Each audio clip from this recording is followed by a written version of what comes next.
the teachers did not work. And when the student passed and had very good grades, their children did it. And the tendency always goes in that particular manner. Okay, so in order to be able to, here, I say in the last point here, or let's just quickly read through. Management, what have you done to maintain and improve on the quality of these results? Because the management also has something to offer. Yeah, you must be able to think in your own area. Now, administration, where did you fail in helping teachers help the students / learners achieve the best results in their subject area? Sorry to say, it is not going to be very easy, but it is necessary. And one thing, permit me to put this particular aspect. When Mr. Connie, Mr. Cyprian was talking down there, he made mention of something about DB. He said that at DB, they struggle to see to it that the weakest student at the HCIC, the worst grade that they should be able to score is a C. Do you remember that?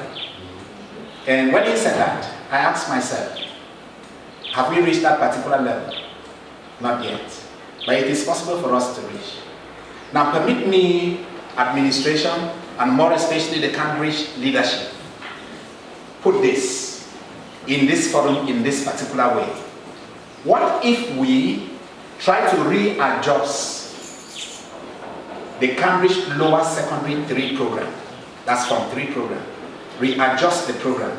Instead of them just doing general subjects, we begin introducing the core subject which they are going to take in, and then begin, instead of using 2 years to run across their syllabus, because their program is supposed to, in some of the subjects, it's supposed to run for 2 years.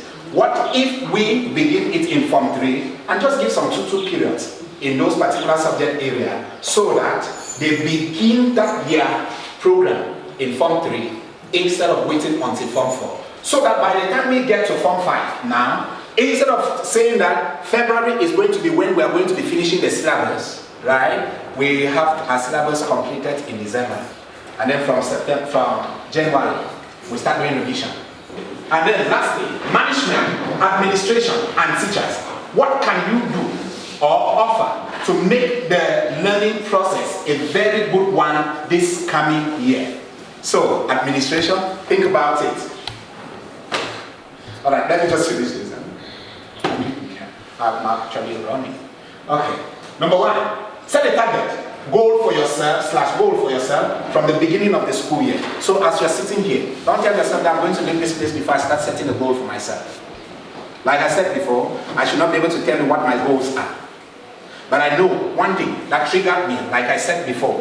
When I looked at the advanced level result of Saint Benoit, I looked at their ordinary level result, and then I saw that about 62 students at the ordinary level, right? The first 62 students had 11 papers, and all of them were science students, and all of these science students, they had A grades in chemistry.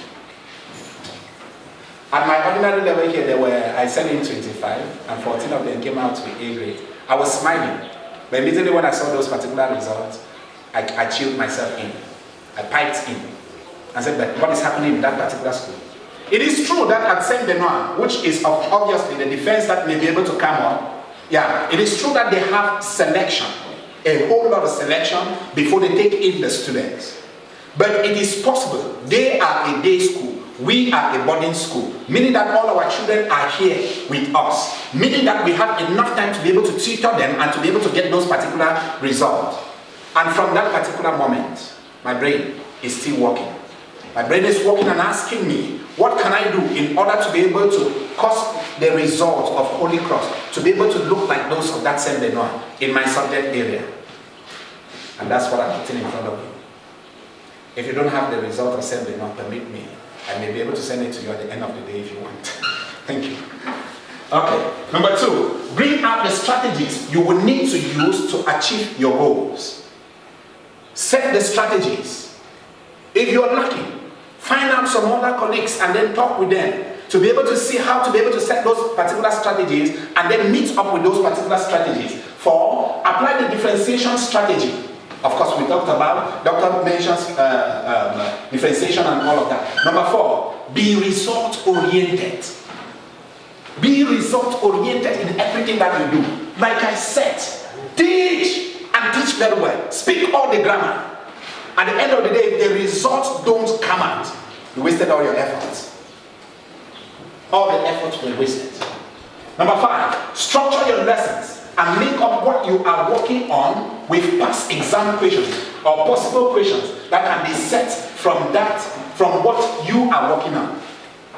You see, once the children know that this particular thing this man is teaching or this woman is teaching is going to come in the GC and it can be set in this particular manner, they will stay focused. They will stay focused. There are times, why not even tell them? If I write a reaction mechanism on the board, while teaching my students, I tell you clearly, this reaction mechanism is going to come in your next evaluation. Simple. It's an advanced level class. What is my intention there? I want them to be able to master that reaction mechanism. Once they can master it and reproduce it to me without doing cartouche, then I have actually succeeded in what I wanted. There are topics that you should be able to teach and tell the students, master this particular topic, master it, because in your next evaluation it's going to come. In the pre-mock it's going to be there. In so and so exam it's going to be there. And even in the GC it's going to be there. Do not put them on lines. Set some of those particular things that you're talking about, and in the next evaluation when you come to do the correction, didn't I tell you people in class? Sometimes I tell you, we are going to set it and we are going to give you this particular thing for 4 months. Oh, and I will tell them my children, I say, oh, Mr. Nchida has already linked his exam to them. We will laugh over it. At the end of the day, I will bring it. And then I will ask you back, did I not say when I was teaching this thing that I was going to bring it? Then why didn't you master it? Okay.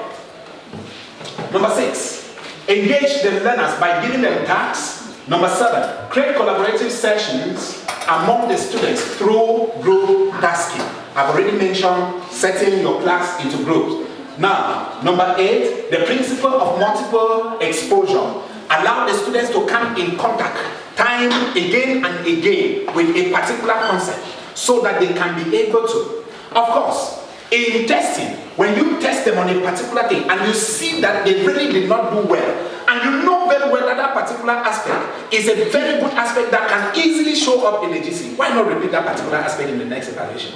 So you give it in September, you give it in October, and why not in the pre-mock for those in the examination classes?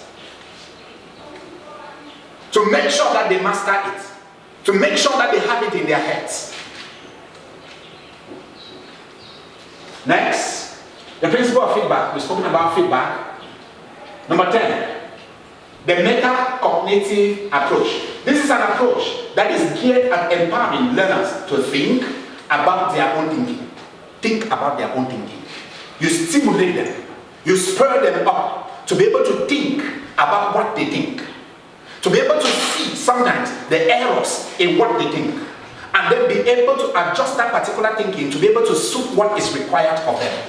Once that can be achieved, I tell you, you'll be able to get somewhere. And the result will come out.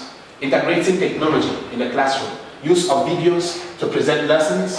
Using already presented videos from the Cameroon Distant Learning Platform. And even checking on topics. One of the students that I know that I've ever gotten here who was so thrilling in his approach in academics was Shifu Afan. A student who, during the holidays, he had an Android phone. He will not waste much of his time, but he will go to his phone and say, okay, I want to do acid-based titration, full lecture notes or lecture video on acid-based titration. And then he would download it, open it, take his time, follow up the lesson, put his textbook in front of him, take notes from what has been said there, and after that, he will read the topic, and then he will come back and tell you that, sir, I read this particular topic, I follow up videos on this particular topic as so and so area, but these things I did not get them. That was the kind of student that we are talking about. If we can be able to inspire our own students to get to that particular level, it is going to be very, very fruitful to each and every one of us. Okay, we'll leave it there. The role of the administration in the production of quality results. I must be able to say it's true. I don't know whether the administration is attentive enough. Number one, administration should be able to create a very conducive environment for all stakeholders. Teachers need a very conducive environment in order to be able to produce. You don't produce when you are under age. You don't produce when you are afraid. You produce when you can be able to work in a friendly, conducive environment. When Mr. Conde was speaking down there, he said there are times that administration can pass around to be able to observe a lesson, but not for punitive reasons, and even not for evaluation reasons, but with the purpose of forming. The purpose of forming. And this is where I get it too. We must be able to build up our teams. Now, I can be an eloquent speaker. If you enter my class and I'm teaching chemistry and all of you are, or all the administration that happen to have come in, they are not of the science background, I can deceive all of you. I can talk and talk eloquently and in that particular environment. So what am I saying? It is always very nice to say when lesson observations are going on, they should be experts in that particular field. Likewise, even at the level of picking out who should come in to join the team and work with Holy Cross, it is necessary to always have a departmental colleague. If I want to interview somebody in the French language department and I sit, my language is English language. I don't know, I just barely pick some few words in French, and I want to interview that particular person, I will end up making some errors. But if Maros, for example, is seated there, she knows the technicalities that she can be able to ask. If for physics, Mr. Cyprian is seated there, it is possible that he knows the technicalities. In physics, the teaching of physics, he knows the topic that is a call for concern in the physics area. He is an examiner. He knows how the marking takes place at that particular level. And so when talking to that particular person, he knows the technicalities to put down and to find out the technical know-how of the person that is being recruited. When that area fails, we may be able to have grammar. Mr. Kwame said something. He said it's possible to have people with certificates, but all right. Thank you. Number two, make available the supplies of didactic materials, chemicals, and equipment ready on time. That is a very key aspect. A very key aspect. If we can be able to work out and make sure that all of these things are provided on time, not to wait until when it is March, April, before biology teachers are looking for things to dissect and all of that. When does the students assimilate the information and all of that? It is necessary. That is why I said in pedagogic approaches and the teaching strategies, we must be able to go all around. Everybody is involved if we must be able to succeed. The management is involved, the administration is involved, the head of departments are involved, the teachers on ground are involved, and likewise, in togetherness, we'll be able to achieve very well. Number three, motivation, which Dr. mentioned. The teachers must be motivated. The leaders must be able to motivate and motivate and motivate. And finally, appoint class masters and mistresses, head of departments, and all of that.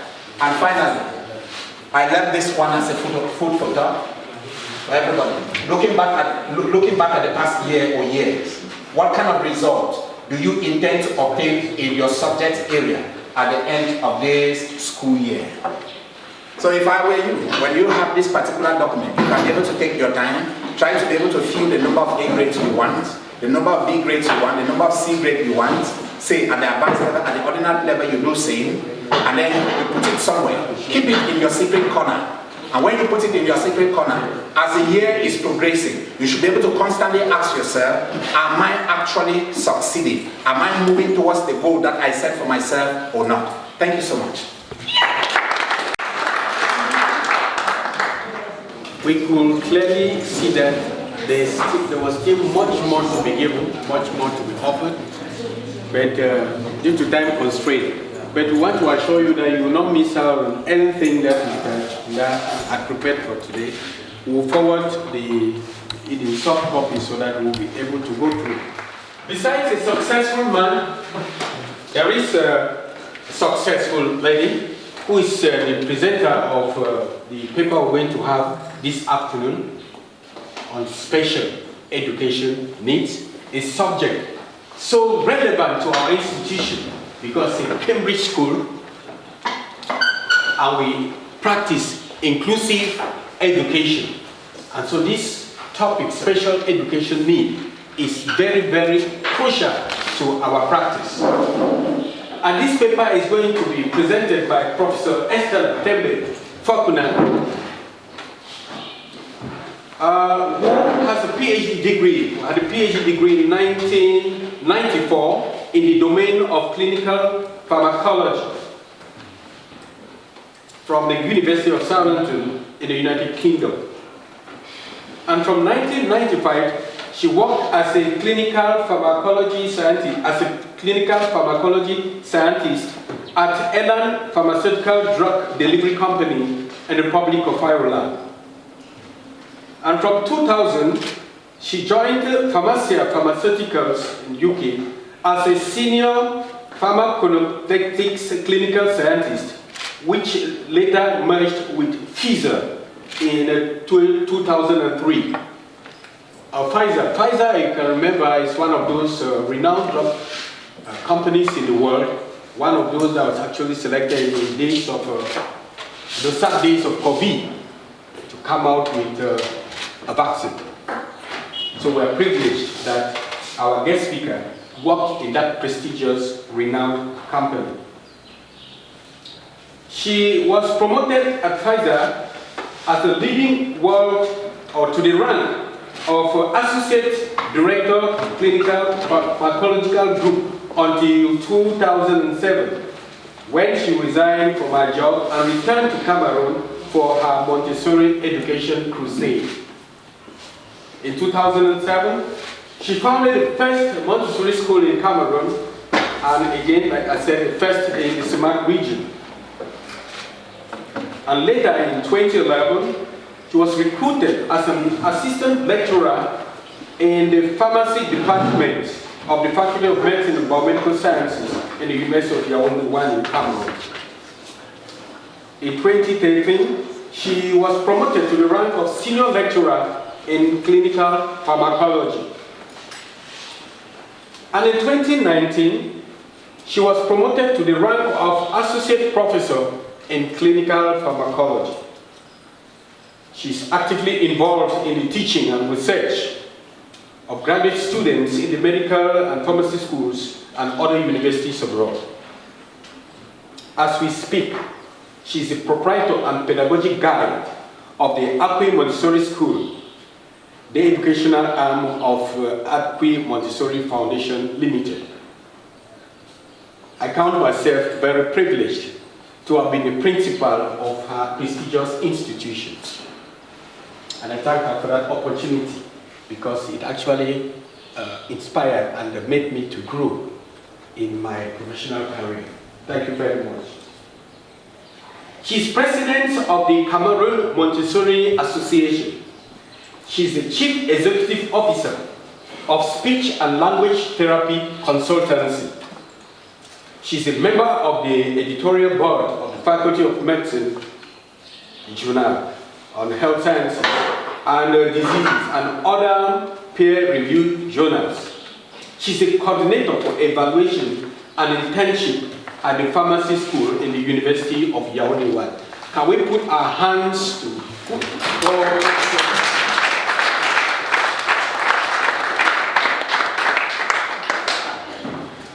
It's a great pleasure for me to be here. This is not my first time here. My son schooled at HCIC and graduated 6 years ago, and I'm proud to remain a part of this institution. This afternoon, I have been asked to talk to you on special educational needs. I don't know why my name was edited, but I'm Estella Tembe and wife of Fakuna. That's why I had Estella Tembe Fakuna. Okay, without much ado, since we have had an introduction on me, I'm thankful that you did your research and found out so much about me. But this self-introduction page is actually to tell you about why I think I can stand up and talk about special educational needs. First is from a personal experience. I come from a family of 9 surviving children. My mother had 11 children, and the last child was born when she was in her 40s. And those who know this age group is high risk of producing what we call Down syndrome children. And so my younger sister, I'm the penultimate. This is not my younger sister, by the way. This is a face which we can use to talk about somebody who is suffering from Down syndrome or trisomy 21. Doctor, if I go off here, you can correct me. So, somebody with Down syndrome has a genetic disorder, and that genetic disorder is due to an additional chromosome on chromosome 21. And the way they look characteristically similar. They have a short neck, they have tiny ears, they have eyes that are a little squinted. This part of the nose is quite broad. And generally speaking, they look short. For some of them as short as I am, and for some shorter than me. This is not just something physical. It also affects the mental abilities of the person. And I remember through my primary school years, helping my junior sister to school. She wasn't able to school up to class 7. And in those days, we're talking the 70s, in those days, we were quite ignorant. Even the doctors were ignorant. And so children like these were classed as having some sort of spiritual defect and were taken to traditional doctors to be beaten so that they would beat the living daylights out of these kids. At the time, I didn't know about Down syndrome. The poor girl suffered, may her soul rest in peace. Next, Akwi Montessori School. Several years on, I got interested in Montessori education and found myself so passionate about it that I studied it and decided that that is one of the things I will bring to Cameroon upon coming back. We have been operating for 17 years, and in those 17 years, we have seen children come to us with all sorts of disabilities. Some are not as physical as Down syndrome. You will not know that the child has a problem until they start learning. So those years of experience and the personal one bring me some comfort in sharing with you this afternoon about special educational needs, as we are all in that domain of helping young learners to grow. Mr. Kudi assigned me these 3 bullet points, and I've looked through them and I've put together something which I feel will help us build a foundation. That foundation is to say, are we talking from the same page? These disabilities, these problems that children have, are we reading from the same page? So I'm going to choose some for us to work on. I will do most of the work at the beginning, and you will do some work towards the end of the presentation. Hopefully you like that. I have an outline to follow. I never like talking in front of teachers, experienced or not, without mentioning Bloom's taxonomy. But before I go to Bloom's taxonomy, I would say, if someone asked me why I educate, why I'm in education, I would say is to raise people who are creative, problem solvers, creative thinkers, critical thinkers, and in addition, they should be able to read and write. Do you agree? So, if we come across here to remind ourselves of Bloom's taxonomy of cognitive development, we will see that in the hierarchy of things, we expect our learners to grow and get to the top, to be the most creative. And that's what we are looking for. There are some other soft skills that we need our learners to have. Communication, for me, is one of them. We have politeness, honesty. They need to be helpful and resourceful. And the reason I have this slide is just to remind us that whether you are a child with special needs or a child who is not on the spectrum of special needs, you still need to develop the following core skills. The essence of learning. I have kind of summarized it into two subjects because I'm coming predominantly from the primary domain, primary school, and meeting you in the secondary. Language and mathematics, I think, are the only two things that we should focus on at the base, the foundation. Because if you have language, you can tap into the other subjects. And if you can study mathematics, you may be able to bring out those problem-solving skills and a bit more of critical thinking skills. And together, you are set up for your journey in life, whatever you will become. These are also required by those who have special problems and need special attention. Given that I've talked about language and mathematics, I want to focus a bit on language. We focus on learning to read when the children are young, and therefore we need to focus on reading to learn as they grow older. You at HCIC, if you can tap into reading to learn, then your work as teachers will be reduced by 50%.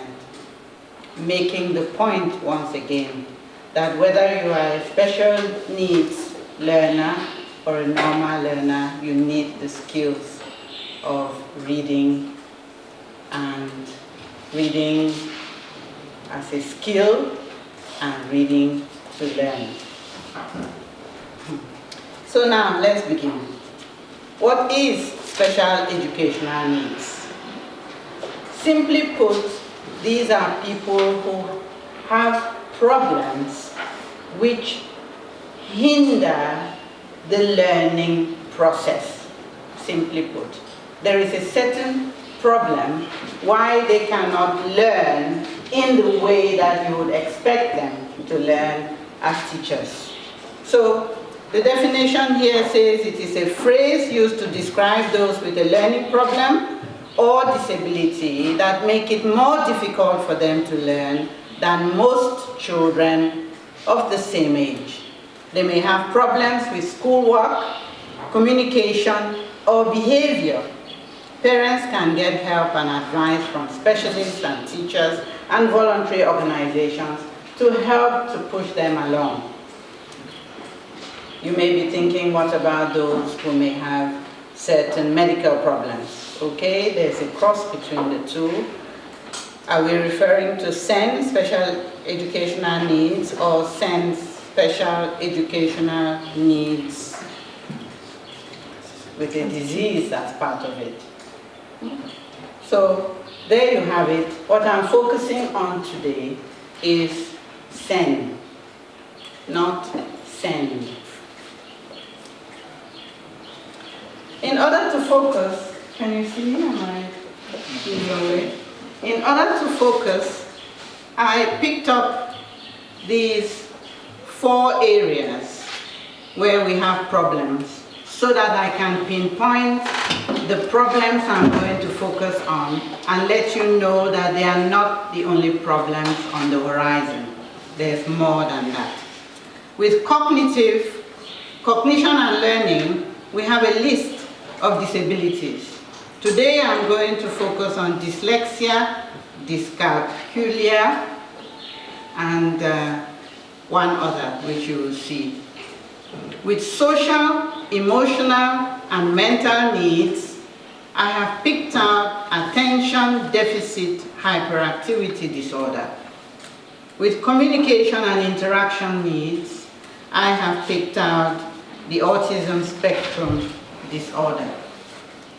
Today we will not look at the sensory and physical needs which are to do with physical impairments, hearing, sight, other disabilities that are quite obvious, and there are special schools sometimes for those people.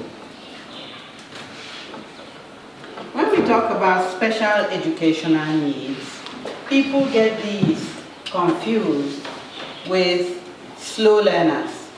We have grown to a point where we are becoming comfortable to use the phrase slow learners. Synonyms for slow learners are the following. The child is stupid, dull, dumb, brainless, witless, unintelligent, dense, simple-minded. I think already you're beginning to see that if we look at our definition of SEN and a slow learner, they are not the same thing. Do you agree? Good. So the breadth of experience that I and my team at Akwi Montessori School have seen ranges as follows, and those are the ones that I would like to say a word or two about. Under speech and language and communication, we have the ones I mentioned. You will see that autism features twice, as a communication problem and also as a behavioral problem. And then we have in mathematics, we picked out dyscalculia, and in behavior, we have attention deficit hyperactivity disorder. We know that a child who can concentrate, can pay attention, is one who is able to learn. And a child who cannot pay attention may find it more difficult to learn.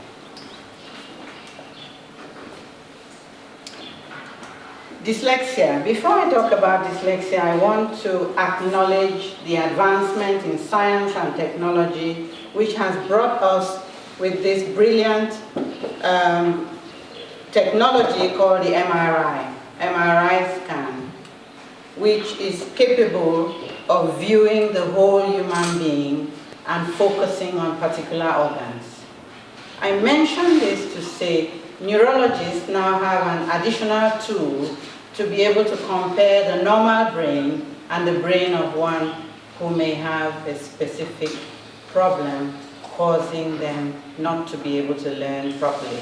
If we look at the brain here, it is clear that there are certain regions of the brain that govern language. The first one is articulation and word analysis. The second one, word analysis, and the next one, word form. If those three areas are working well, then the child is unlikely to have problems with language. You will then be clear that we are talking about dyslexia, which is a language problem. And that language problem goes all the way through from speech to reading to comprehension, and basically with this problem you can spoil all the other subjects. Because if you are not able to read well, then your performance in the other subjects may be dropping, and people do not know why that is the case. So dyslexia is a learning disorder that involves difficulty reading due to problems identifying speech sounds and learning how they relate to letters and words.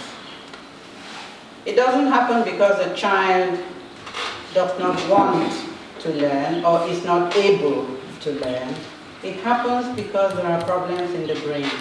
It's a neurological disorder. And so we cannot assign the fault to the learner. We assign the fault to the problem, and therefore we will try to help the child or the learner overcome these problems. It is also called a reading disability. Dyslexia is a result of individual differences in the areas of the brain that process language. We say that there is a faulty wiring in the brain for such an individual. What are the causes? If you read up on it, you'll find out that there isn't an exact cause of dyslexia, because we haven't found out yet, but there are several clues to hint on how and why it happens. And the first and the most important is the genetics. It is said that if a parent is dyslexic, they are likely to produce an offspring with a 30 to 50% chance of that child being dyslexic. I'll just give you a little anecdote. Last year, I had a parent from the US who was planning to send 2 children to Acqui Montessori School to come and learn the art of reading from the US. And as he was making preparations, we had this conversation, and he realized and expressed to me that he himself only learned to read while he was in Form 2 at Sacred Heart College, Macon. It was then that it struck him that he had actually passed this problem on to his children. To cut a long story short, the children came. They spent 1 year with us, and we put in all the resources, including the parents' involvement, to ensure that the children were a little bit ahead from where they were when they came.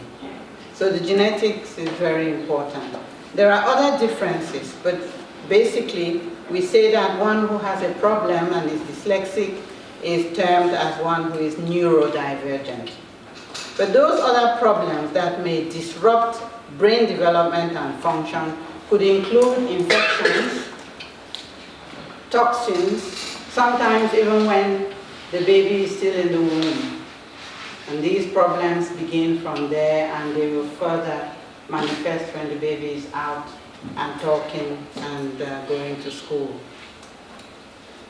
How does this manifest? What are the signs? The signs, as we've said, begin from speech. Usually children pick up speech from their parents. So you would think if you are articulating well, there's no reason for a child not to articulate well as they pick it up from you. But unfortunately, when this problem is part and parcel, even with what you say, a child can still say aminal instead of animal. When singing nursery rhymes, they may not be able to sing in the way that they are expected because words are switched, the places switched, or the word itself is not pronounced in the chronological order. One of the telltale signs that we've seen at our school when the children are learning the alphabets is this confusion with the letters P and Q, B and D. They replace one for the other consistently. And that gives us a clue that there may be the problem of dyslexia. Usually also they find the basic sounds easier than the blends when you start putting 2 or more letters together. So this is the manifestation. I would like to move on from dyslexia and talk about something else which concerns written work. I think as teachers we expect that our learners should be able to present work well, because that presentation can inform someone of what the learner has inside. But the skill of writing, once we have it, we think it is so simple. But writing is actually a complex process that involves many skills and brain functions. and I've listed them here. Fine motor skills. For our younger children, we make them use their hands a lot to do practical life skills in order to develop their fine motor skills even before they start writing. We have spatial perception, which is their ability to perceive the space around you. If you have that ability to perceive the space around you, when you write, you automatically make sure that the spacing between letters and spacing between words is good enough to produce legible writing. Working memory, the ability to hold and manipulate information in your mind, is part and parcel of written work because it comes from there and then goes to the hand. Orthographic coding, the ability to form, store, and recall letters, numbers, and symbols. We've already seen that these children may have certain confusions with the alphabet, so that recalling is an issue. So we have language processing, conceptualization, and organization, which are all part and parcel of writing. It brings us to the problem of dysgraphia. By definition, it's a neurological disorder and learning disability that concerns impairments in written expression. We just saw the elements that we have to package in order to produce legible writing. And so any one of those, if disturbed, may also influence the written work. This neurological condition you can observe despite the exposure to adequate instruction and education. Because when you see poor handwriting, you may think, the person wasn't properly taught. And here we are making the point that it happens in spite of the efforts made. You feel perhaps frustrated and tired as a teacher because of the work put in and you do not see the output. But if you knew that this is a neurological problem, you would perhaps be a bit more sympathetic and you continue in your own work and allow the child with this special need to come along at his pace. This is just to highlight what I'm talking about. We will not spend any time on it because if we ask you teachers to think about students you've had in the past who exhibited such poor handwriting, you wonder where they were going. Sometimes people say, they're going to become a medical doctor.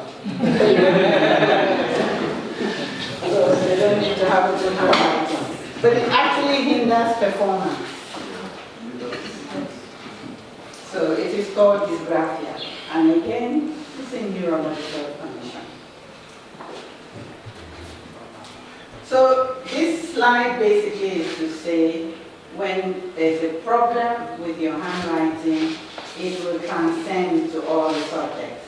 And I picked out mathematics because it's a subject in which you want things to be presented methodically and clearly so that even the learner can spot his own errors. And look at this mess. It is not a picture from the internet, it's a picture from our school.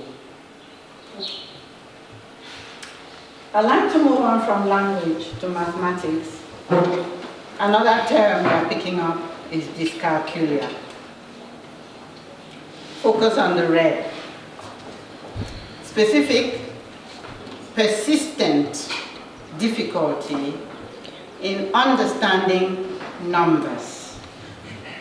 We are not talking here about difficulties with particular topics in mathematics because we are all built differently. I may not be able to handle algebra and it's going to be very difficult for me, but that doesn't mean I have dyscalculia. This thing is specific, it is persistent, and it affects numbers. Okay, so the child will be expected, it will be expected in relation to age, level of education, and even experience Because you would think that one who is experienced and well educated may be able to perform better when numbers are presented, right? And you see some grown-up actually trembling because they need to deal with how much change is expected. It's a condition rather than a refusal to learn or the fact that they did not go to school. Okay? It can happen to anyone at any age. At a glance, dyscalculia will present itself with people having difficulties with direction and time, poor understanding of signs and symbols, difficulties with fractions and place values, difficulties sequencing events, in recognizing pattern. They may even transpose a number. You see many young children writing numbers backwards. In isolation, it doesn't mean that they are suffering from dyscalculia. It is a manifestation at a young age which may correct itself. But if you can count so many of these occurring in the same person, then it gives you an idea that they may be suffering from dyscalculia. You've heard about, so far, dyscalculia, dyslexia, dysgraphia. You also know that some learners may be lazy. You also know that some learners are tired, and that's why they may produce certain work. And the question for you is a little exercise. For this exercise, I expect you to work with a partner. It's a few seconds. Which one do you think this is? You need to work with a partner. There is a purpose to the exercise. You need to think with a partner. You need to pair up either with somebody behind you, next to you. Just pair up.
And then look at the way it's going.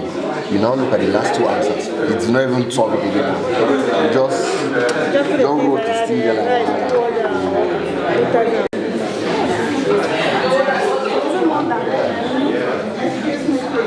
It was a good exercise. On one table, I found the learners saying the child did not make an effort. The child could have made an effort. I think many people felt the same. That perhaps the child was a little lazy. You don't think so? I happen to think that the child can produce such work if lazy. So I don't know why you are saying no. But given what we've been learning about these three, if you go for dyscalculia because you saw a wrong answer, which I also got from many people, you saw wrong answers, so you say the child has difficulties with numbers, and therefore it is dyscalculia. I would say that you are too quick in your judgment. You need to reserve judgment. You get to know the child, you put in the effort. It is the problem in spite of all efforts put in.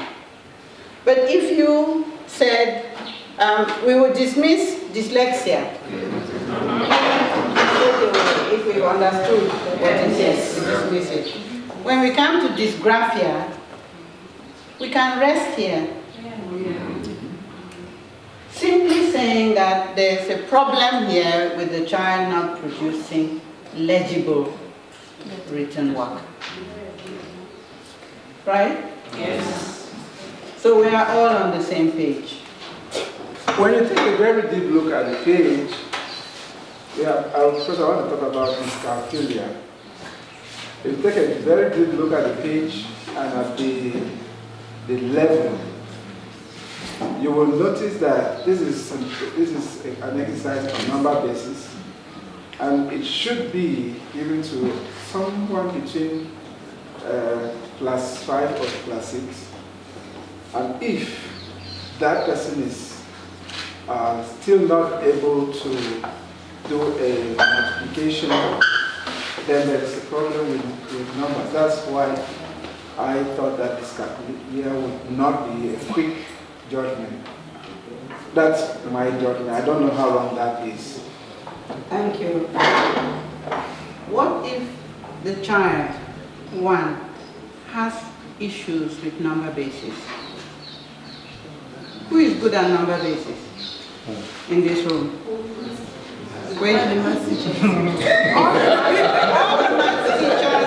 All maths teachers are not good at number basis.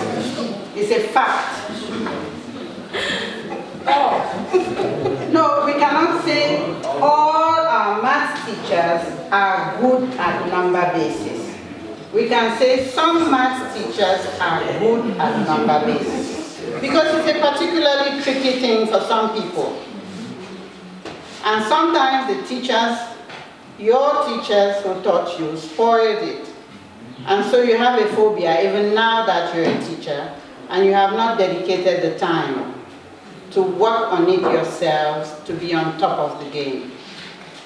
The reason I say that is because what if this child has a problem with number basis? That's problem number one.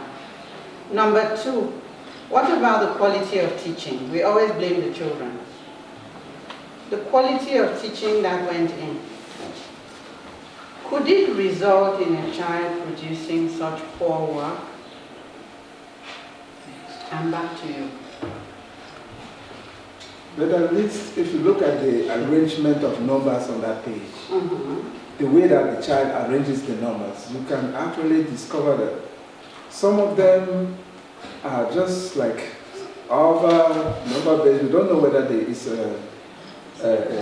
how it is superscript or subscript. And if it is number basis, we expect to be seeing you are actually explaining what you are explaining is this. That's what you are explaining. So the point is that we shouldn't be too quick. We should take time. We should know the input that we have given to the learners in order to pass judgment. Don't be too quick to pass judgment. Take a bit of time. Say I've seen a signal. It could be this, it could be that, but before you get to a diagnosis, be careful. By the way, teachers actually do not diagnose. They propose what the problem could be. Let us move on. Communication and interaction needs. If you cannot communicate well with your peers or with the teacher, you have a problem. Aphasia is a disorder of language resulting from damage to the parts of the brain that manage language. Another anecdote. We had a child who came in to us for assessment. All children who attend our school must be tested before we can place them. But this child came in, 10 years of age, taller than I am, and he didn't utter a word during the entire time he was at school. Does that seem normal to you?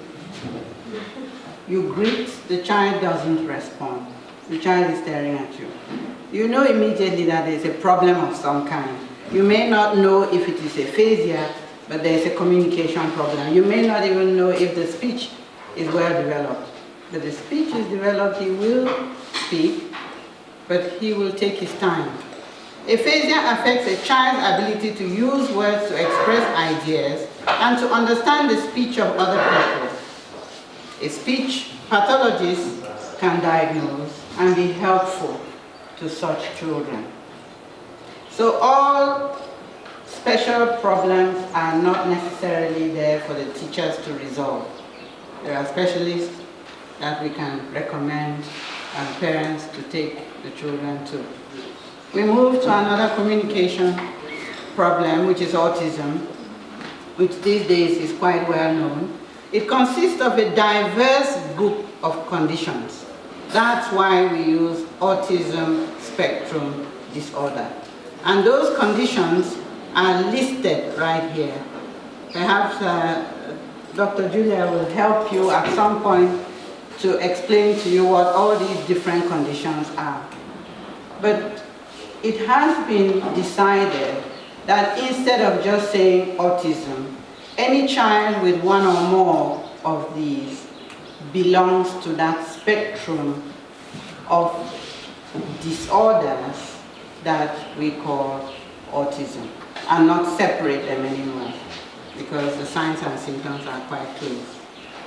It is characterized by some degree of difficulty with social interaction and communication.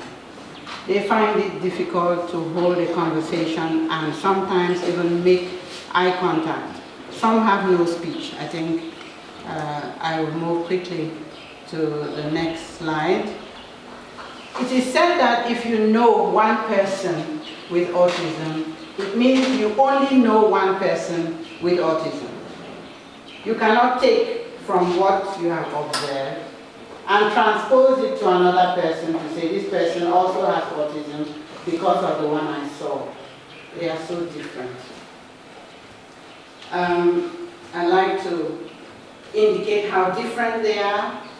Some people on the spectrum have no spoken language at all, but others can talk for Cameroon. Some are very engaged, often too engaged with other people, while others would be happy to spend most of their lives in complete solitude. Some have no problem with crowds or noise, while others are upset by the buzz of even a fluorescent light bulb.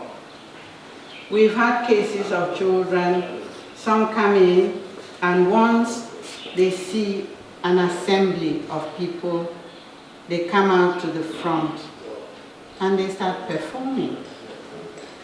You know, doing headstands, all wonderful things, and drawing the attention of the crowd. And for some of them, they don't want to join assembly. They want to stay in another room. It is our job to help navigate and bring them to some sort of socialization. Some artistic people are capable of high-level academic achievement, while others have severe cognitive and learning abilities. This also reminds me of a film which was aired in the West in the in the 80s trying to depict autism as a disorder with high ability. And the actor who was playing this part could simply just look at a whole pack of toothpicks that fell. And in about 30 seconds, they tell you how many of them are on the floor. Isn't that an amazing ability? He was then taken by his brother to go to a casino where there was betting. And very quickly, he mastered the patterns of things. And they got out that day with all the winnings. Of course, he doesn't know how much money they have, but it's his special ability. And I find that parents, because many parents know about this, when they come, they are asking you to try and find out what the child's special ability is. And it is, of course, part of our responsibility to be able to detect them. Because if we do not detect it, it goes to waste, right? Just because there are some other issues hindering the person's growth. Some autistic people have aggressive and or self-aggressive. They can harm themselves or harm others. And some of them are slow to anger and are as quiet as you would expect from a child of that age. So this is how divergent children on the autism spectrum are.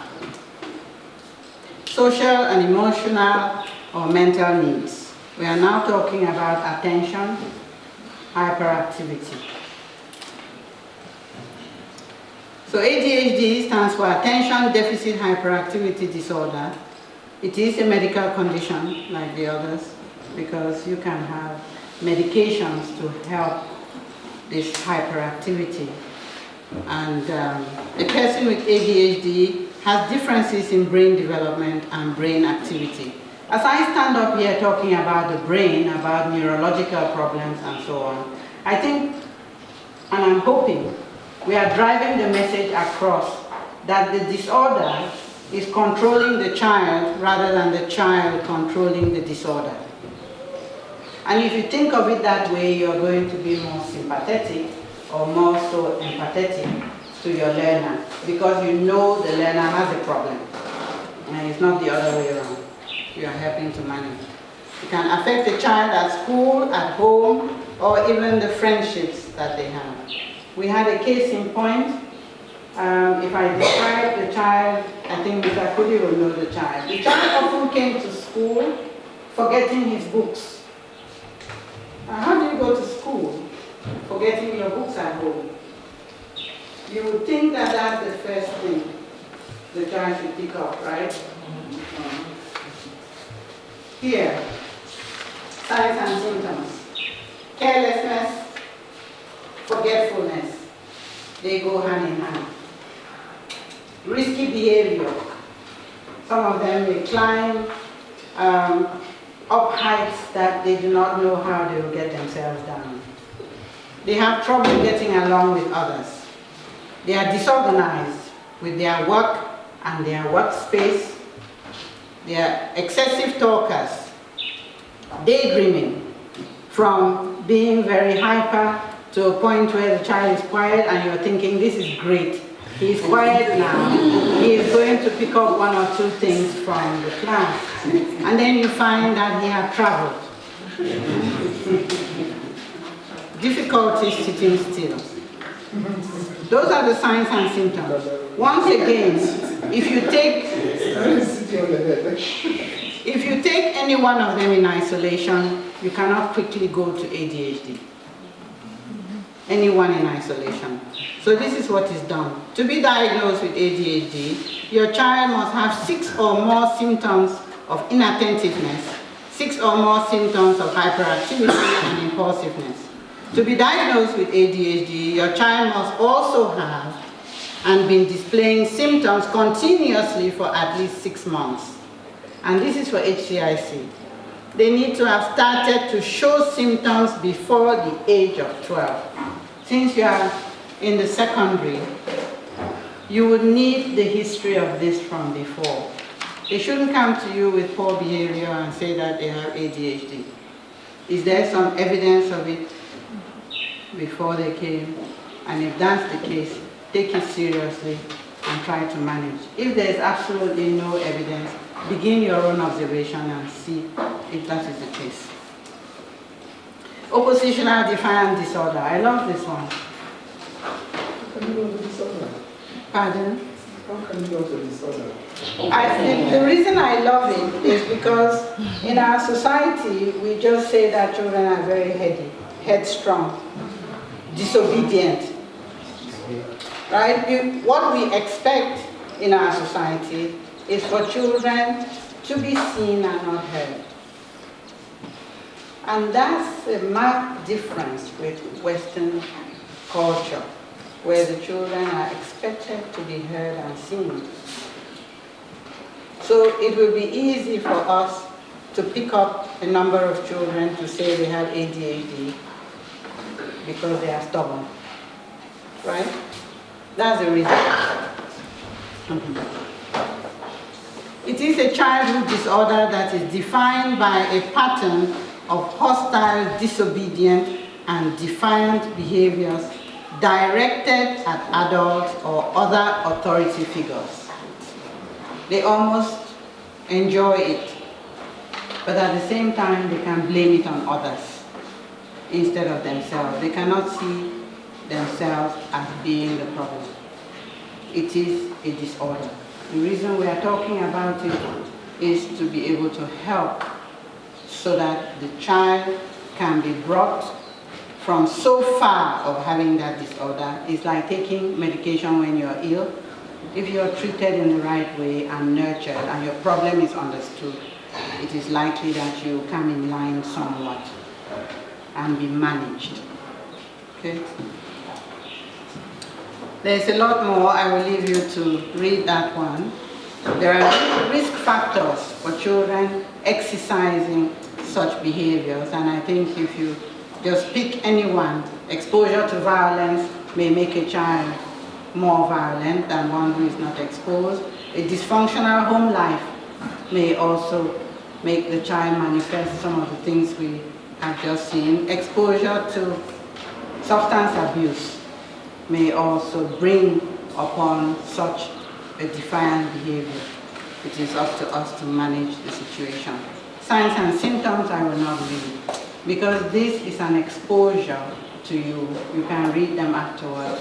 Sometimes it occurs to you that the child in front of you may just be suffering from a certain disorder, and so you go back and comb through the symptoms and understand it a bit better before you come back to face the child. Mr. Kuti, can you help to tell me how long you've taken so far? We started at 12:30. About 56. Thank you. We are doing well. There's another exercise. We need to know how to support students with learning difficulties. And I did not want to write a prescription for you at HCIC how that can be done. You know your school better than I do. You know what resources have been put in place for you and your students. For some of them, you even know the homes that these students have come from. And finally, you are playing the proper role of in loco parentis, because it's a boarding school. So the children are yours to keep. Unlike in a day school where they come in and they go home. In such cases like in our school, once the problem is seen, we call the parent. As a matter of fact, we try to find out from the assessment visit upon entry. So we are going to have a breakout session for you to find solutions. And the solutions you will find will be specific to the disorder in question. And I'm here as facilitator to help you. So you need to look around all those things. Look at yourself, the teacher. Look at your environment, what has been provided for you.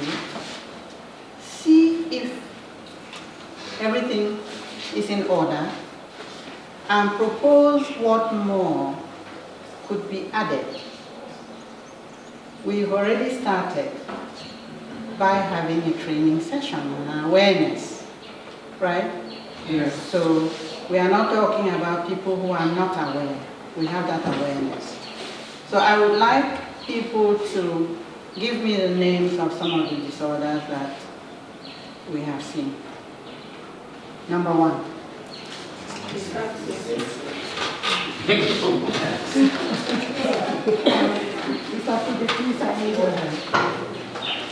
We are going to break out to a group per disorder. A group, one group handles a disorder. So, I don't know how many people have disorders. Yes, we have. So some are slow to act.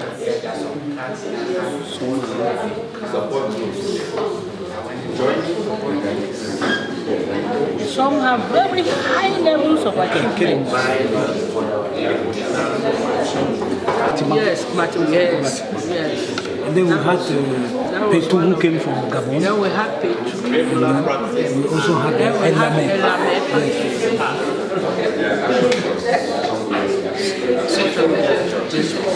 Sign language or technology-based communication devices can be beneficial. And for you to think of ways to help the student, because writing is an issue. If you accept that writing is an issue, you are not going to force the writing issue, because that is what is the hindrance to the child's learning. Given that we also have a tax at the end of the day, Yes. for example, maybe end of course exam. Yes. Yeah, if we don't try to kind of like put in a little more, let's use the word that force, or to take them to that particular stage, will it not affect them at the level of Points, yes. I want to look at it from the other end. You gave the idea and you linked it to competition, and I have a feeling that they will not want more competition. We say competition, we say scared. Yeah. Inverted commas, all of that kind of things that they need to know, like exclamation, this or that, how to respect all the punctuations, all the things. So they have to check the child's books. Yes. In the classroom, do close follow-up. Circulate in class and make many turns around the room to be able to, because that will keep her active, keep her focused. Because she's lots of focus. I think basically that is just it. But there is one thing that both teachers and parents, they have to know, that it is they have to be, there is a lot of patience that is needed, a lot of patience that is needed, a lot of patience that is tailored towards the child's own growth. Use computer for notes and other assignments. Without doing the notes.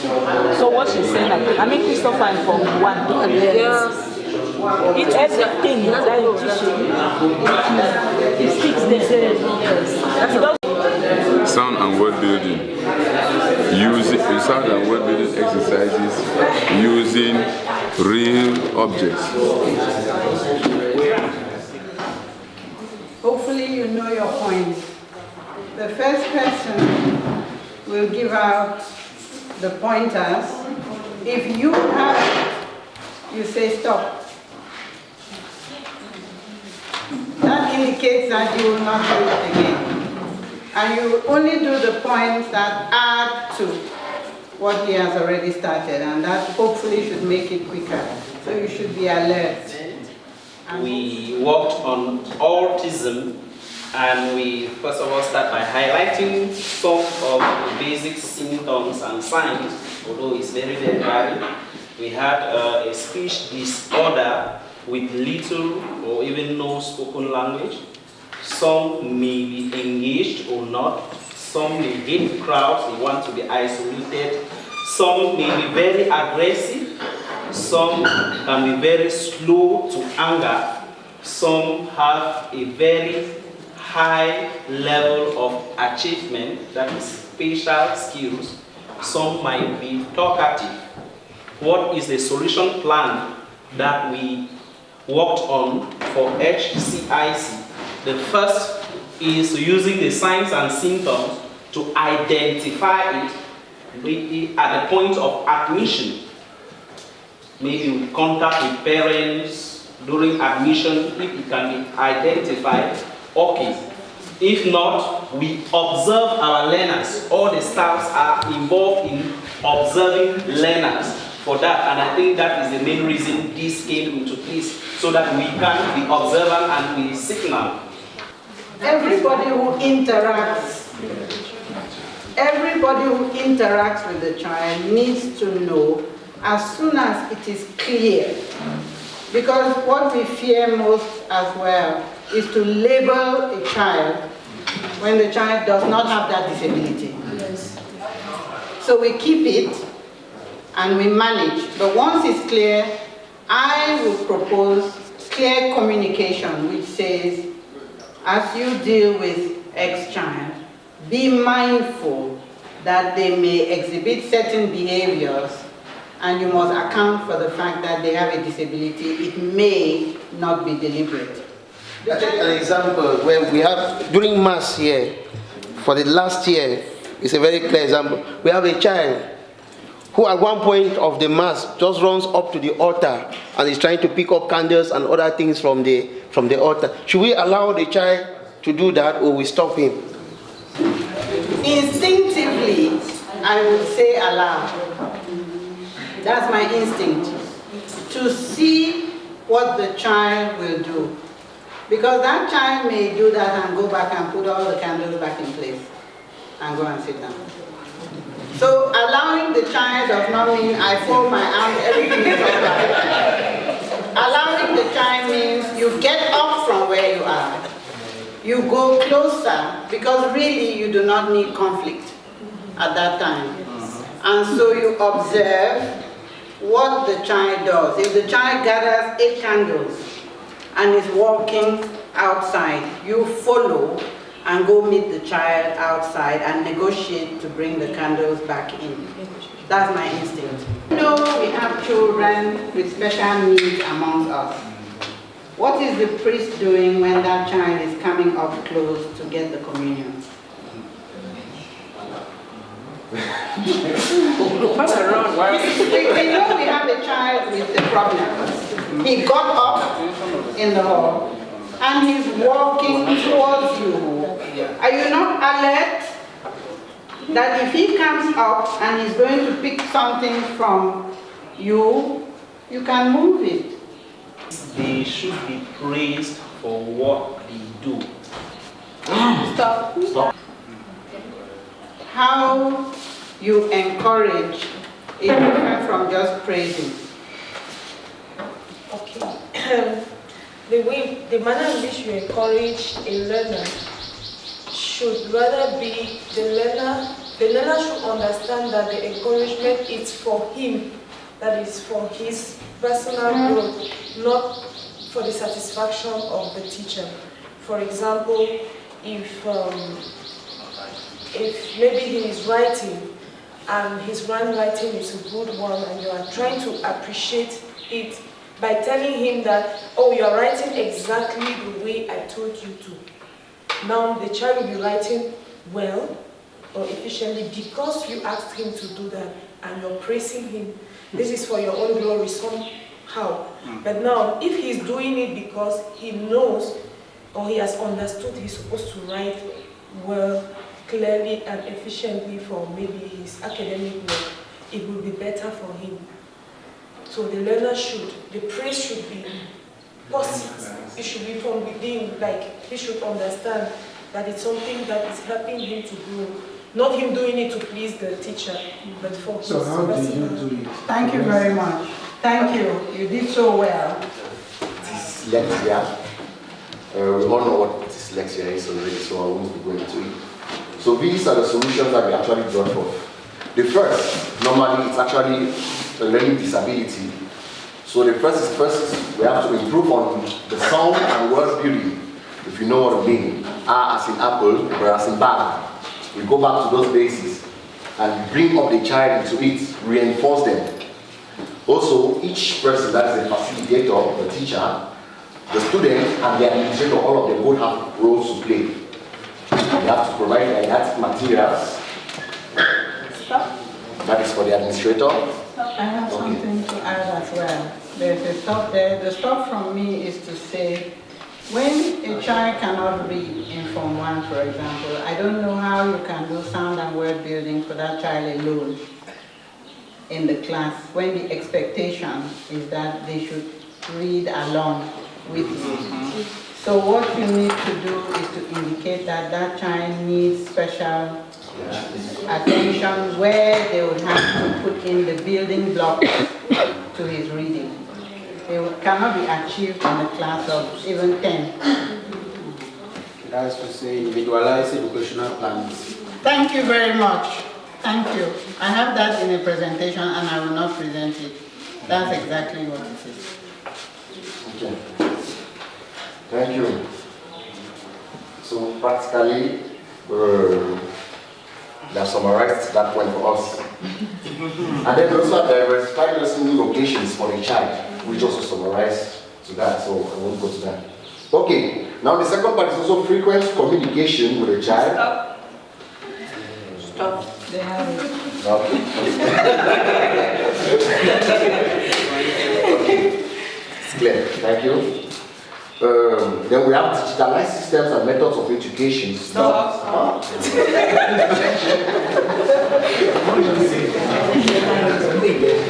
Okay. Games and songs for education and also to bring up the child. Scrabble. Stop. Okay. Then you put not any stuff on this one. Okay, so this one is also as a proposal. In case you have a child with dyslexia in school, these are actually special classes for a child because most of the time they have problems with reading. What they see is they feel like sounds are just roaming around them, going around them.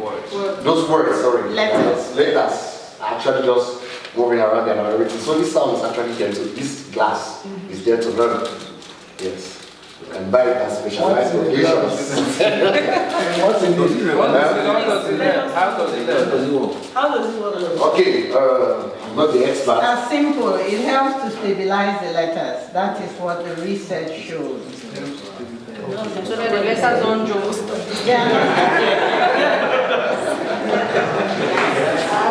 Okay.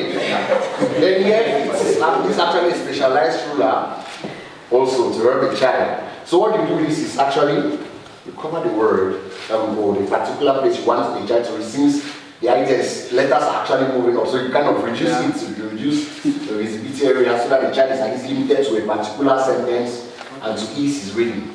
I said I brought them to stop now.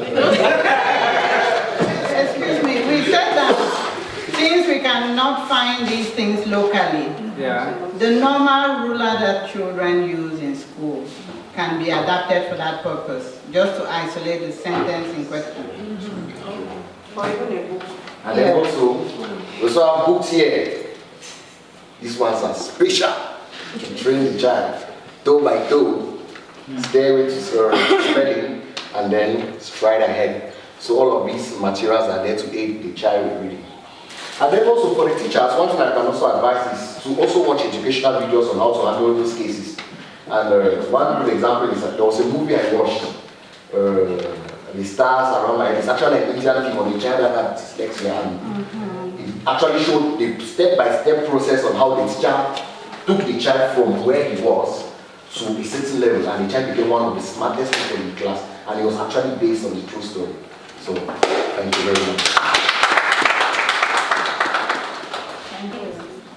we will always put the child at the front of the desk, take close check with the child to ensure the child is not drawing or so. And then we also recommended giving gifts, but Ma refused. What she said was, yeah, I wanted to explain. What she said was, you should not make the child think the child is doing this and the child will be rewarded. Can you reward a human being? You cannot.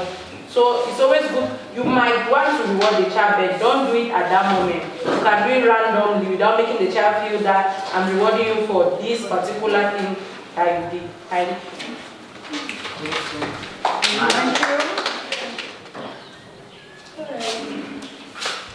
We are talking on aphasia.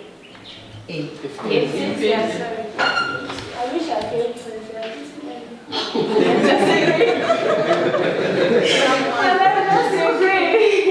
He said we involve the child in more group work.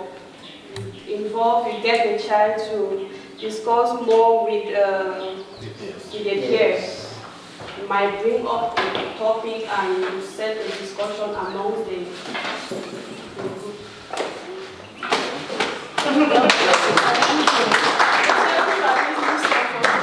In all the rest. Here we are dealing with dyscalculia. Of course, a disorder in a learner's ability to understand numbers. So mathematical tasks are very difficult for such a person to perform, and we must take into consideration that it has no cure. We can only manage its effects. So most of the effects have been named already. I will just point out those that are here. Math tutoring and specialized programs.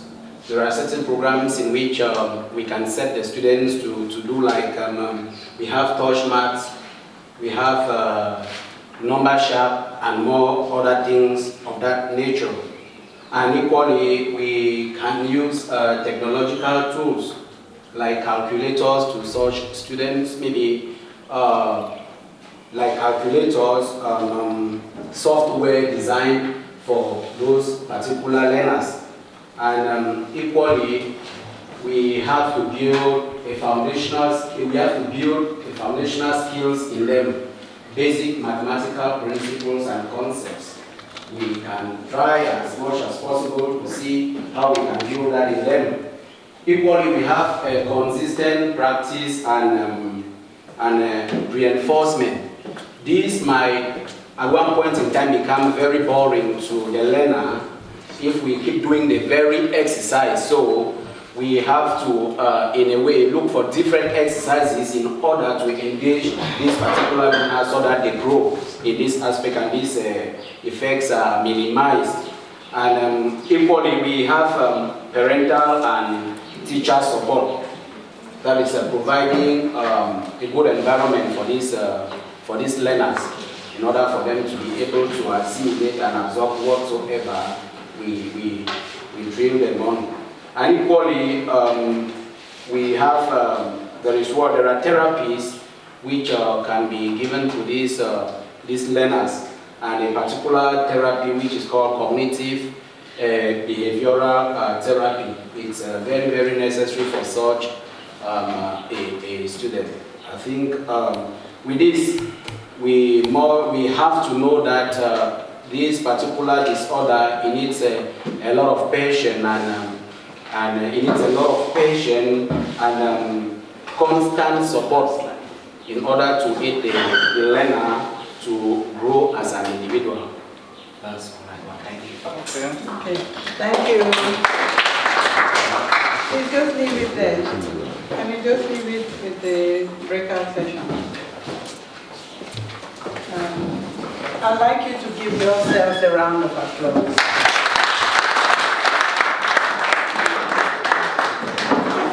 It's been wonderful. I did not finish what I brought for you. The last speaker talked on dyscalculia, and I had 3 videos on dyscalculia for you to see how difficult it actually is. Live video tutorial working. The face of the child is covered, so I can share that at another time because I'm conscious of the time. So here are videos. This video was aired on CRTV on dyslexia, and I happened to feature in it as a speech and language therapist. And there were 3 people. There was a teacher, a medical doctor, a neurologist, and myself as part of the team, including school, home, to support a child suffering from dyslexia. It's available. Dyscalculia, there are a number of videos. And otherwise, very intelligent little girl who just happens to have problems with numbers. And the example is telling here of the problem. These are all dyscalculia videos. I was too ambitious. Here I have practical tips at school. This one you have already started doing. Please keep up. This one I'm delighted to see that you have a beautiful library here at HCIC. And someone mentioned an individualized educational plan, which I thought I would do, but I have to skip.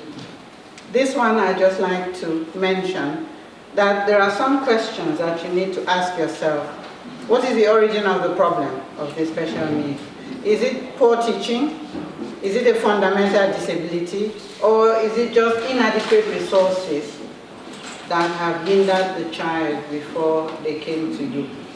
And when you answer those, it will make life a bit easier. There are also other inclusive teaching practices on top of the ones we have used today. I was asked to talk about collaboration with special educational needs coordinators. I think one thing that is key for a collaborator who comes to work with you concerning a special needs child is that you work on the goals for the student so that the stakeholders are in on it. This is an example of dysgraphia, and goals have to be specific. And that is why you see this 10%, 5%, 5% improvement over a certain period of time. You set the targets, and then you try to follow up with them. This is something we do at Active Montessori School. We designed a form where for a special needs child, we put down certain information, but we also make sure that we put down the positives, because when a child has a certain problem, people may focus on that problem the whole time. And so the positives and abilities will be listed so that they also feel that they have something to contribute. And the inabilities and negatives will be listed so that we know the work we have to do. And this happens during a session between the caregivers and the parents. This is my last slide. If you take nothing away from the work we've done today together, take this one. You may have a learner in front of you, and you feel that you have everything it takes to teach, and that the child will develop, but you find that things change drastically because there is a special need. Be patient. Patience is a calm acceptance that things can happen in a different order than the one you have in mind. Adapt and help the learner to develop. Thank you very much.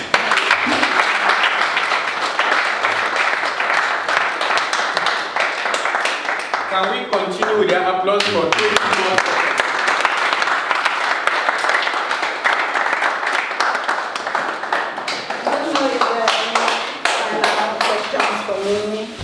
Yeah, are there some questions? Okay.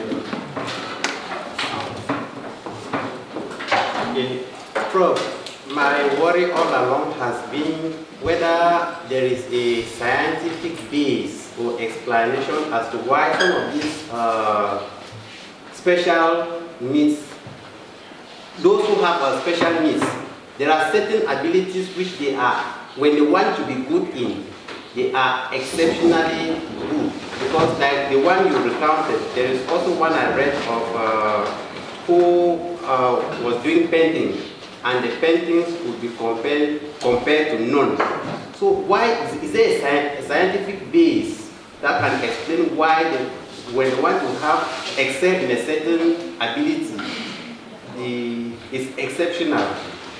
When you say a scientific base, I will humble myself to say I don't know the scientific basis of that. I don't know the scientific basis. If we were talking non-science, I would say God gives on a certain path, and on another path He takes away. I don't know if there are other things. I would just make a comment. It amazes me that it's a disability, but then we kind of are trying to find a solution. It's amazing. I wanted to say, has it really been proven that these solutions work out? Do they really help the students? Absolutely. Okay. I always start from the point of, imagine a disability like a disease. If you have cancer, would you want early diagnosis and follow up on treatment? And if you do, are you likely to be healed? If we look at it in the same way, we will say yes. I will go further to say, someone may be dyslexic, but if helped, they will be able to read and read well. And if they specialize in their own subject, this one is scientifically proven. If they specialize in their own subject, you will never know they are dyslexic. Prof always reminds me that whenever I talk about dyslexia, I should put up the famous people who are dyslexics. Google it. Famous people. Yes. So, great scientist. And any other? Thank you very much, Prof. I don't want to talk too much. It's not a question. I was a principal, my last appointment, in a village setting. It is in a community where for 3 years they were in the bush, they didn't have the opportunity to go to school.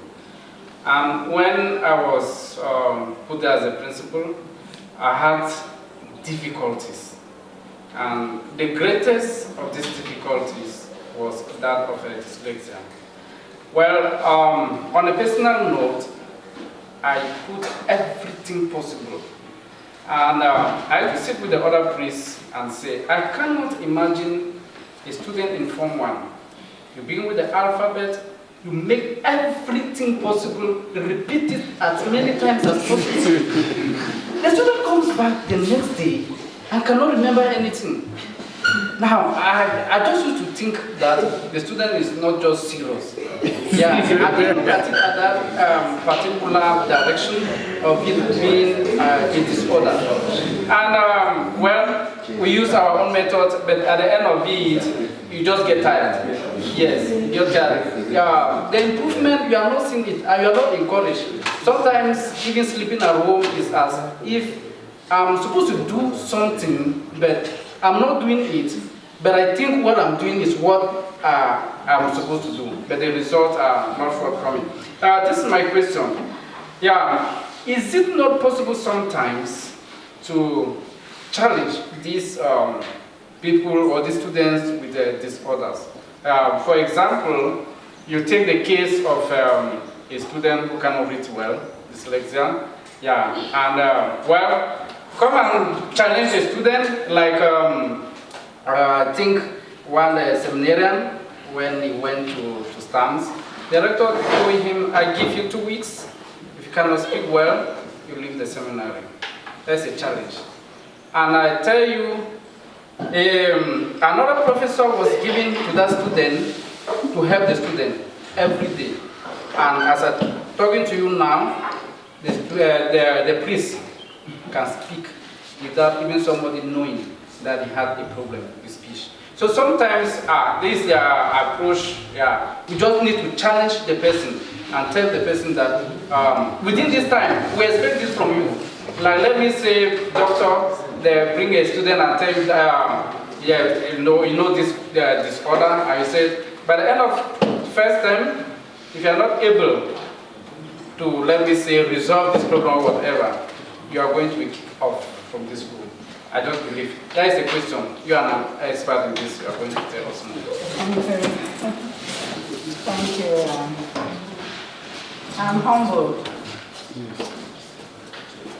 When he started speaking, he said that he had so many children in a village setting with reading problems.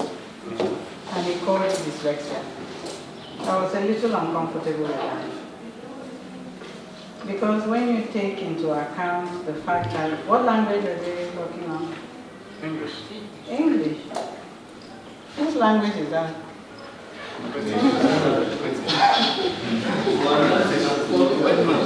In the cultural setting, I'm a speech and language therapist, and there's a whole module to deal with cultural diversity and trying to grasp another language. So when you move from problems with reading to dyslexia, immediately I'm a little uncomfortable. When the challenge is given, I don't deny giving a challenge. If the problem is overcome overnight, the person may not have dyslexia. To me, it's as simple as that. Because the cases I see with children, no matter what challenge you give, they will go at the pace that they are able to do. Yes. If they turn over, they are not dyslexic. So give the challenge if you like, and that will tell you something, right? And if they turn over and they continue like that, it's a win-win. I don't think there was something else. I think that's about it. Okay. There's one hand at the back. I wish to understand. At the beginning, you gave us the synonyms of the abbreviation slow learner, stupid, and so it makes me to think I want to find out, is it still normal to still call them slow learners? Personally, no. Because we are using the words without really differentiating. Because you're effectively saying stupid, brainless, by using another word. If we become clear of what we are saying, then we must choose our words wisely. I just wanted to share something. When she started all this talk about special educational needs, we went to England and bought diagnostic material and brought it to use that to test children when they come in for dyslexia. And 100% of the children were dyslexic. I said, this is not normal. So you see that exposure. Did you get it? All our children were classed as dyslexic, according to the software program. So she started looking at it. Exposure. Our children at a certain age will not understand certain language that they commonly use. They are not exposed to things. So that software was designed for Europeans. Normally children who, before they go to school, they can express themselves, they know certain words and so on. So that software. I have to put the software aside. So I just want to share that in some ways, when you look at it, depending on the level of exposure, when you go for a chat show or for an interview, the way you speak, if they are rating you, they may consider that you are dyslexic. Just because of your exposure. So when you do special educational needs, there's so much built in that you must be an expert. And then the environment where you come from. The challenges that she's had, I myself have seen it, amazing. It's not easy. When you hear that somebody leaves America to bring the child here, it means that the structure in place with the expertise have not helped. And then financially, they cannot continue with the child seeking help there. So they come to where they can get it almost for free. So even schools in the West are struggling. Yes. Yes, they too are struggling. It's not that they have it under control. Okay, can we give the last hand of...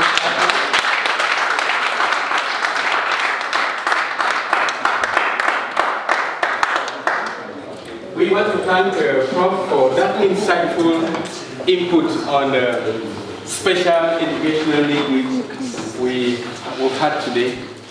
I'm sure that we are now equipped with what it takes, that the ones we have, the ones we've identified, we can be able to put together these strategies to manage them and take them from where they are to somewhere. We thank you very much, Prof. I would just wish to, it's not always very easy to have them with us. So I would really wish to plead that we can have some photos to immortalize this day, to immortalize this event. Okay. Do you think if you were a neurologist and the child was born, you will use aggressive methods, or you will just go on the clinical pattern and select, find 6 different symptoms present to classify the child? Do you want to do clinical? Yes. Instead of going towards MRI? Unless there is disbelief. If there is disbelief, then you want to add more evidence to say this is what we are seeing. Most parents. Yes.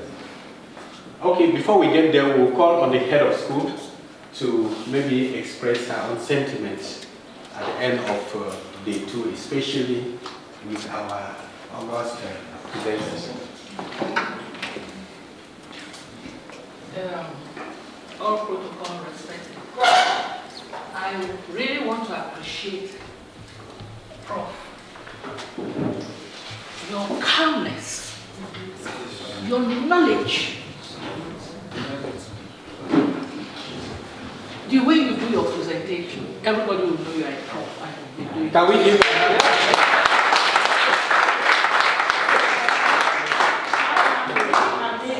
I am really amazed to tell you the truth, and it can only come from a British trained professor like you, because I have been in seminars, and each time somebody is a professor from the United Kingdom and does presentation, whoa, you will know that Queen's language is one. So congratulations for that. I followed through the different presentations and saw that you master. Because you just have to master what you are doing. You master all the different aspects. In the field of this learning.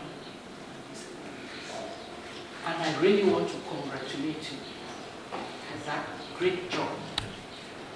But the other thing, it's not every woman who can present in front of the husband. I'm so calm like me. That's the truth. You see, a lot of women, once their husband are present, they panic a bit. But you've been, and I call you small voice.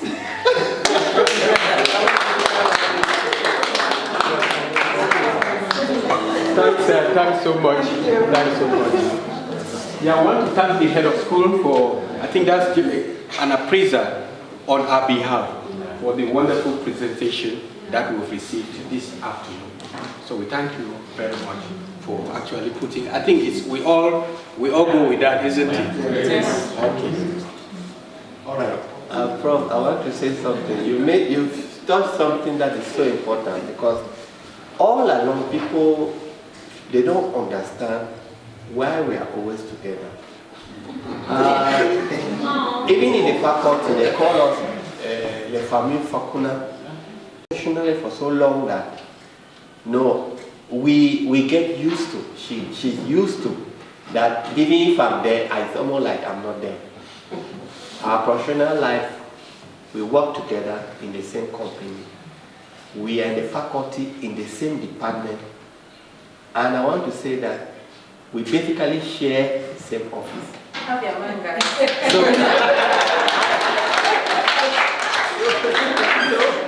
So that's how far we are. So, and of course, we share strong opinion when it comes to science. I have my own ideas, but you have to be able to have the ability to convince your own idea to pass.